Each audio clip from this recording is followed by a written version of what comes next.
Sumatin po ang biyaya, awa, habag, pagpapala, katotohanan, kapayapaan, pag-ibig mula kay Abay Hawa. Isang magandang araw po sa bawat isa. At sa araw na ito ay ang paksa po natin ay hindi po dito sa aral ng MCGI. Pinamagatan pa nilang ito Piyesta ng Diyos. Piyesta ng Diyos. At naglagay pa sila ng talata. Lucas 14:13 hanggang 15. Tinanahon natin kung papasabay ito sa banal na kasulatan. So tayo ay nasa ETWC o yung tinatawag na exposed those po ang talabigan. So tingnan natin sa sinasabi nila. Pakinggan natin yung aral nila. Para meron po tayong comparison hinggil doon sa kukunin nating talata na ginamit mismo nila yan. Sige ho. Pakinggan na ho natin. Trending sa social media ang isinagawang Fiesta ng Diyos ng Members Church of God International noong linggo. Number 1 pa sa Twitter Philippines trends ang hashtag Feast Dedicated to God. Narito ang report ni Aiko Miguel. Kung dati ay nasa isang sulok lamang sila sa mga lugar na madalas nating nadadaanan, minsan ay tila nakalimutan na ng lipunan. Sa isang one-of-a-kind event na inorganisa ng Members Church of God International o MCGI, ay sila naman ang bida.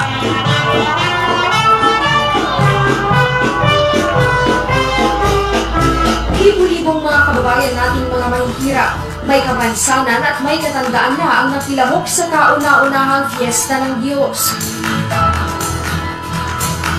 Nag-enjoy ang mga ito sa inihaing mga pagkain at palaro ng MCGI sa panguna ni... So, Fiesta ng Diyos, parang itiyataho yung kauna-unahan nilang ginawa, base ho dun sa ating napakinggan. Yan. Meron, yun ito, katulad dito, yung sinabi niya, kauna-unahan Piyesta ng Diyos ng MCGI. So, siguro nga, kauna-unahan nilang pagganap nito, nung mamatay na si Soriano.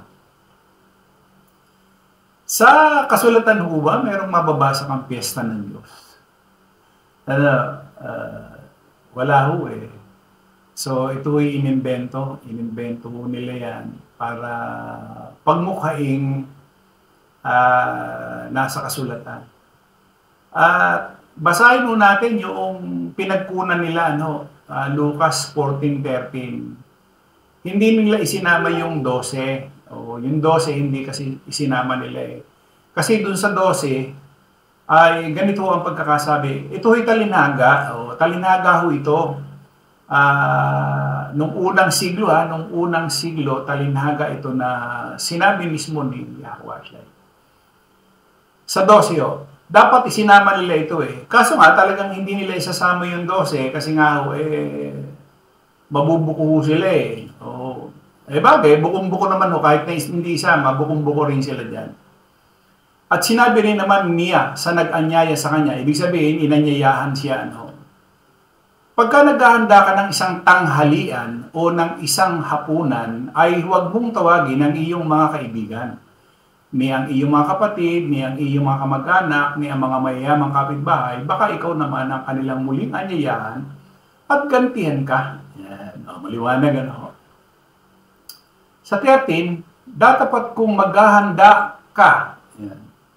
Ang tinutukoy dito yung unang siglo, hindi itong panahon natin Kaya nga, hindi angkop ito na kinuha nila yung sitas at pagkatapos isiningit nila yung ginagawa nila na ipinararating doon sa mga nakapanood na para bang ito ay galing mismo doon sa kasulatan. Pero dito, kung makikita natin, may kausap siya Hindi ho yan MCGI. Ay anyayahan mo ang mga dukha. Ang pinaanyayahan nung unang siglo ay mga dukha, sabi niya. Ito ho yung ang kausap niya ho rito ay yung nag-anyaya. Kasi tinanin yun sa 12 at sinabi, ulitin ko lang Sinabi rin naman niya sa nag-anyaya sa kanya, yon. Pagka naghahanda ka, ang sinasabihan niya dito at kausap dito ay yung nag-anyaya sa kanya. Ano, para maliwanag, nag-anyaya sa kanya. So, malayong-malayo ito sa 2,000 taong mahigit na panahon natin, malayo. Pagka naghanda ka ng isang tanghalian o ng isang hapunan, ang binabanggit dito ay tanghalian o isang hapunan, hindi piyesta.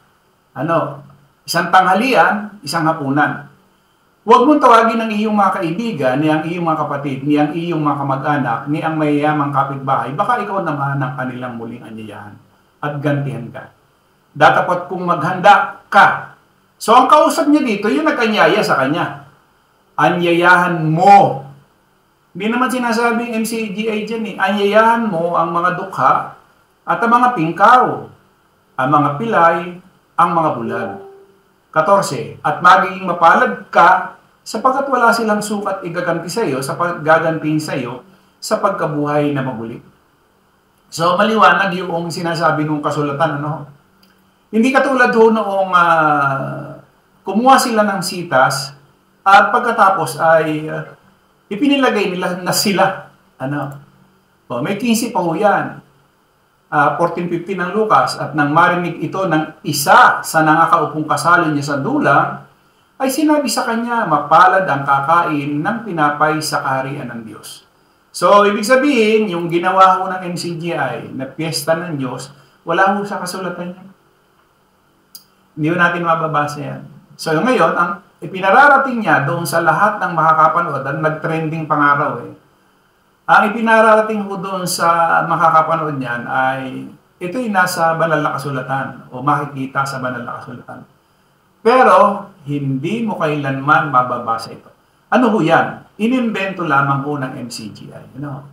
So, dito lang lumalabas, kaya nga ang tema natin ay expose those who contradict.